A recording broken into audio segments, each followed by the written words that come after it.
We are the Navy Blues. We are the old dark Navy Blues. We're the team that never lets them down. We're the only team old Carlton knows. All right, everyone. Well, welcome to a very special edition of Talking Blues this week. We're about to play Richmond, of course, on Thursday night, and we thought we'd go back in time and look back after 50 years on the 1972 Grand Final and, of course, a very famous premiership. And the captain coach of that premiership was the one and only Mr. John Nicholls. How are you, John? Mr. Vince, Thank you very much for joining us, John. How are you, mate? Good, thank you. And, of course, it'd be fair to say that was probably the pinnacle of your career, that game, wouldn't it? Wouldn't it be fair to say?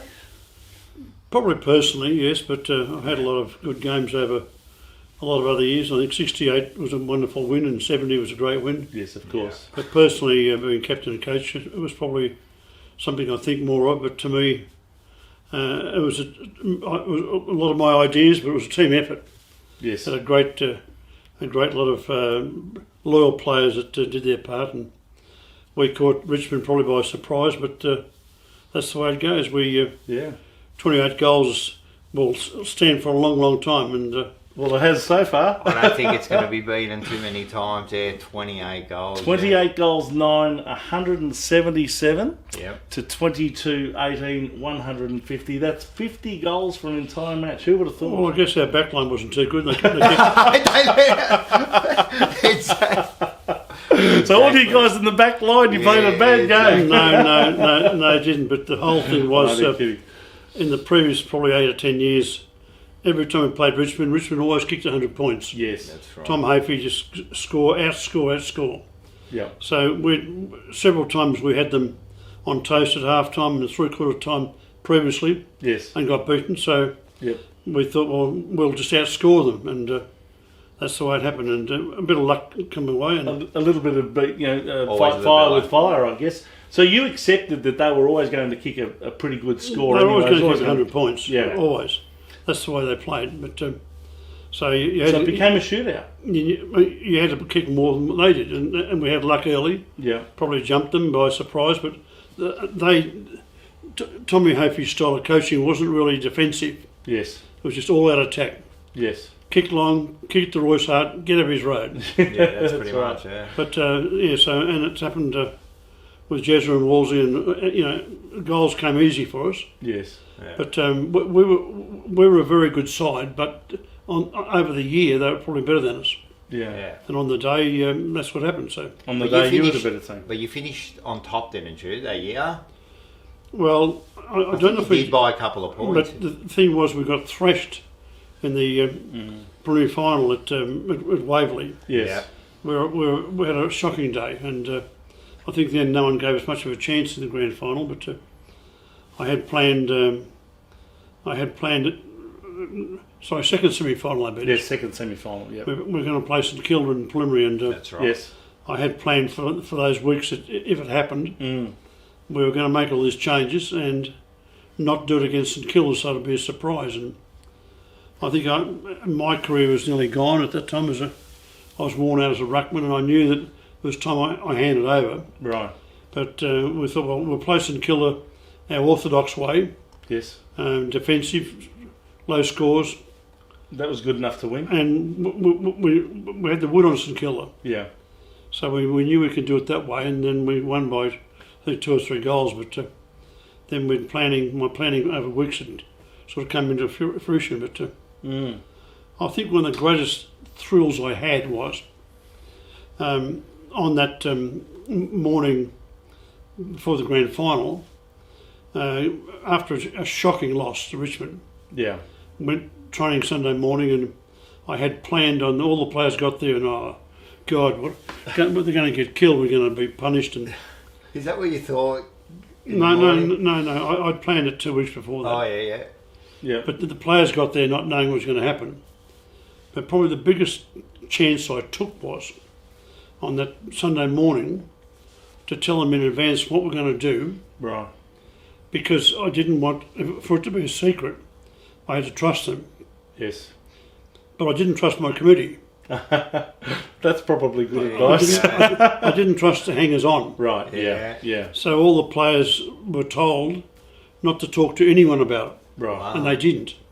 That's a good... So that credit to them is unbelievable, because in football clubs, particularly every Thursday night, people talk, don't they? all the board people who think they run the club come along, Yes, that's right. have their whiskies and talk and yak, and Friday they go and tell all their friends.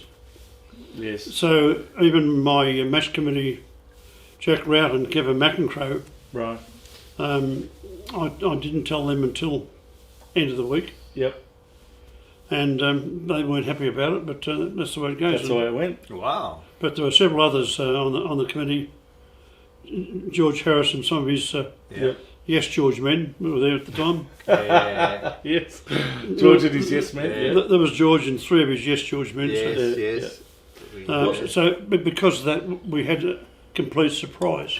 Was it purely your idea to attack the game that way, or Yes, did you have that the with whole thing anyone was my else? idea. Wow. I've been thinking about it for weeks. Right. As Through- to how to get over Richmond. Through the year, Yeah. The previous time, not the second semi, Right. during the year,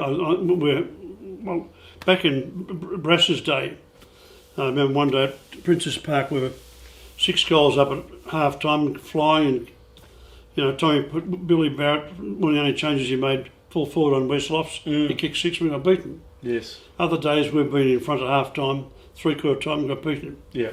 Yep. So I knew we had to do something drastic, Yeah. Yeah. and it had to be as a surprise. So Well, there's also a player by the name of Royce Hart who was always going to be a very dangerous player for them, and he was largely blanketed that day. well, he wasn't probably was, but I mean, we had people like Bruce Dill and Bruce Johnny Dill, Gould. Bruce Dill played on These him. guys, these sort of, He wasn't a bad defender, Bruce Dill, was he? well, he got better as he got older. He Yeah. was magnificent, one of the Yeah. greatest players Carlton's ever had. Yeah. But even Johnny Gould in those days was a great centre Yes, back, he was Yep. great. and our 1 percentages around the ground Yes. kept us in the game, because Yep. just one player can't win it for you. No, of course not. Yeah. Nah, of course.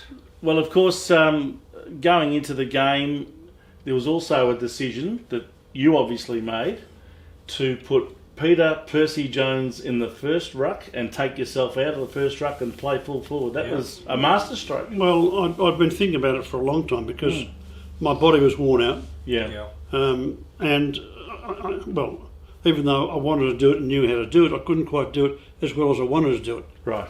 And it was about time Jonesy stepped up. So it was also I've been playing. If you think about it, one of our greatest players, Alex Tislenko, Yeah. who won his only best and fairest as a halfback flanker Yes. that year. That's true. I played him back to full forward again. Yeah, that's right. Yeah. And he kicked 7. And Wolsey 6 and Sid 6. But so I've been playing him in the back line, Yes. and against St Kilda, Yep. I played him in the back line. And So, yet, so forward line. and I stayed in the first ruck.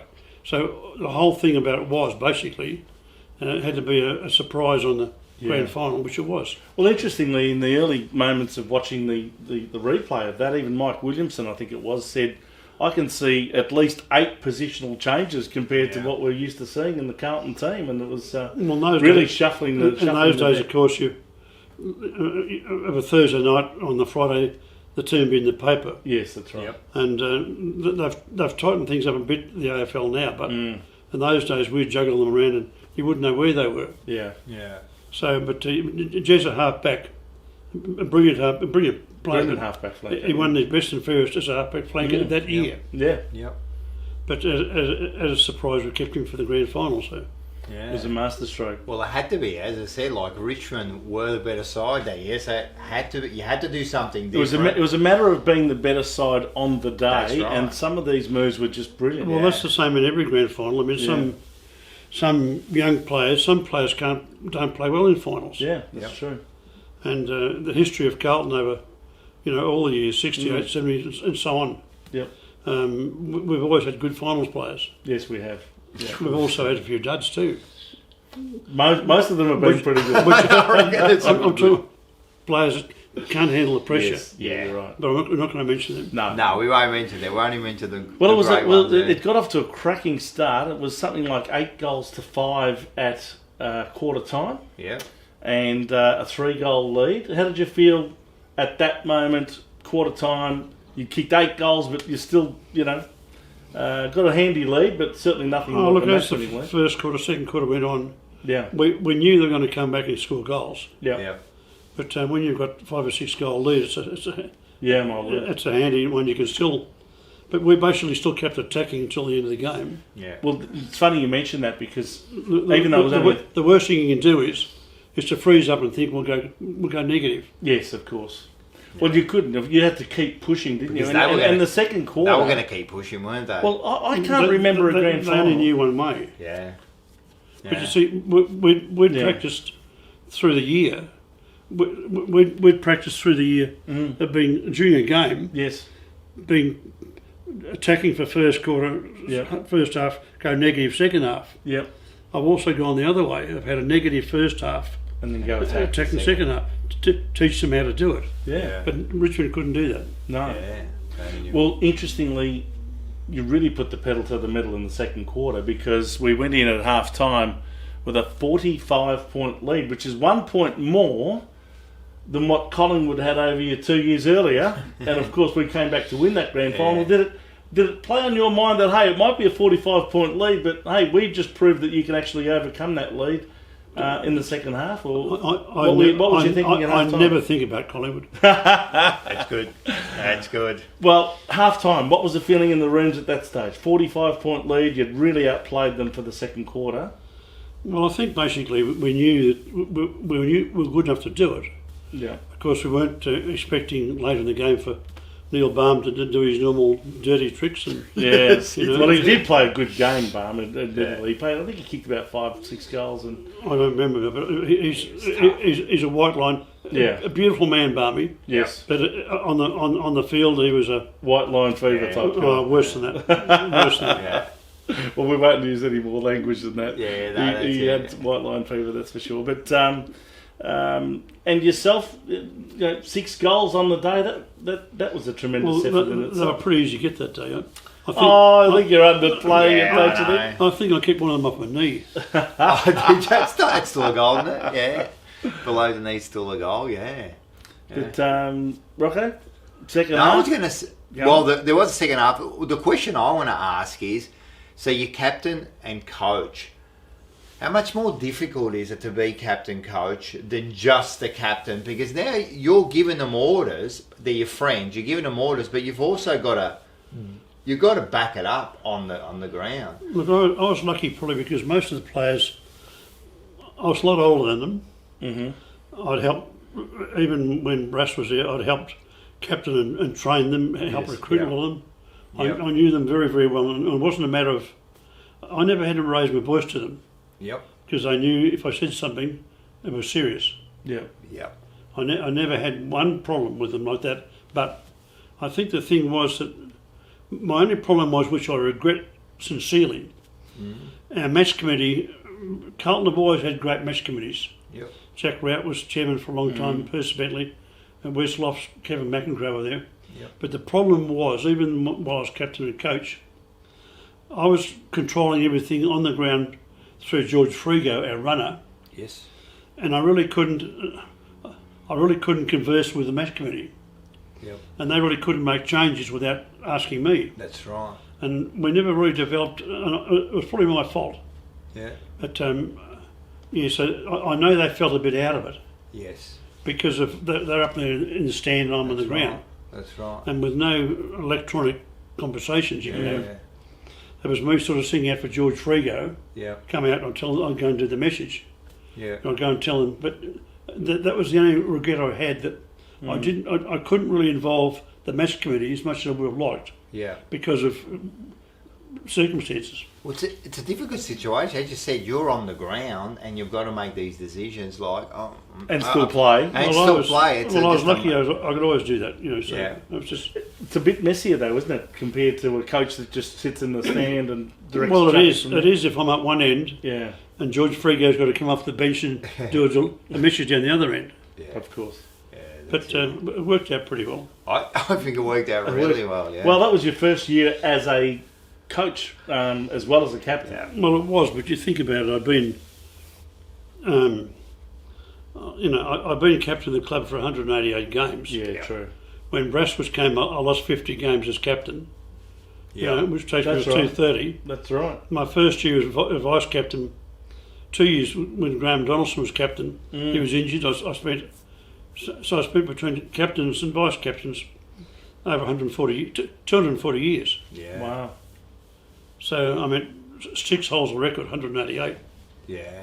But when Brassy came, I lost 50 games as captain. So when Brassy came, he became immediately captain. Yeah. And I was And vice coach. captain. Yeah. Yeah. So, And you were captain at the time. How'd you feel about that? well, it didn't really worry me. Yeah, well, Barassi The came club- down, no, didn't he? no. Brass was good, Yeah. but the success Brass had was because we had a good match committee. Yeah. The match committee used to have to sort of not. Cause Brass was so enthusiastic and do all these things, and the match settle down. But it was one of those things. It was a good blend, Yeah. a good team. It was. He changed. So I'd been through all that for Yeah. my first year on the match committee when I was 20. Yep. So I'd had 10 or 12 years on the match committee, so it was just easy. Yeah. Yeah. No. A lot of it's, what happens in name, but in reality, I mean, you were effectively the captain right through, really. It's just, for those 50 games that Brassy came along. Yeah. But you were still the captain before that, and you were the captain after It was that. fantastic, but Yeah. a lot of the players, young players, I'd help build up and help, Yeah. the Bruce Stills and those, I had so much to do with them right through. Yes. Jeff Southby comes in and Yeah. Bert Deacon was alive and we did a lot of recruiting. Yeah. Yes. But people forget that Jeff Southby won, first 2 years he won the best and fairest, He did. 71 and 72. Yeah. Yeah. Yeah. So all of them really I had a lot to do with. So it's sort of a... I'll tell you what, the Norm Smith medal didn't start till 1979, but if they had had one in 1972, who would you have given it to? Oh, that's a good one. Oh, I don't know, probably... Yourself excluded, of course. No, that's probably, Walsh Jeslenko, but the importance of probably the job that Peter Jones did was important. Yeah. He held McKellar and beat McKellar. Yeah. So no, I couldn't really comment one or the other, but I'd probably give it to Robert Walls. I thought he was brilliant It that was day. good that day, wasn't But Perce Jones seemed to run out of gas at the end of probably the third quarter, and I noticed that you put yourself back in the ruck, and he went and rested in the forward line. not for very long. No? No, not for long. No, Okay. no.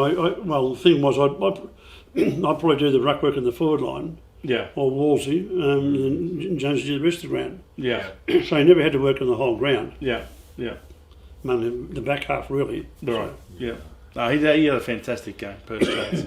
That really made him that game, I think. And of course, we mentioned Jeslenko, some of the miraculous things he did, and Sid Jackson. Well, Sid Jackson, we interviewed Sid Jackson, Yeah, and we he did. was talking about, But you look at the team. We had. I took not the chance. I trusted people like Paul Hurst. Yes. Vinnie Waite. Yes. Vinnie I Waite, think yeah. Andy Electric, John O'Connell. Yes. Yeah. He had the ball right on the final siren, John Yeah, O'Connell. that's So right. I mean, a lot of those players basically were my boys, Yeah. and we trusted them, and they did a job. They did. So that's Neil Chandler, of course. Neil Chandler, played yes. played in 4 premierships. Kicked a really nice goal too. And Vinnie Waite got injured, of course, just on half time, and that basically ruled him out, didn't it? Yeah, but look, you can look back on these things, but it's wonderful for me, and I appreciate you showing it to your clientele. that's it. Well, it was one of the greatest premierships. Well, that's it, that and we've it is ever the had. 50th anniversary of it. It is the so 50th it's anniversary, it's and a special. it's nice and clear in your mind. 50 years on, Yeah. obviously, and And we're coming up to Richmond, as we said. yes, So, yeah. and the Who club, was- of course, is going to celebrate the 50th anniversary yeah, as of well. course, that it's day. a big year.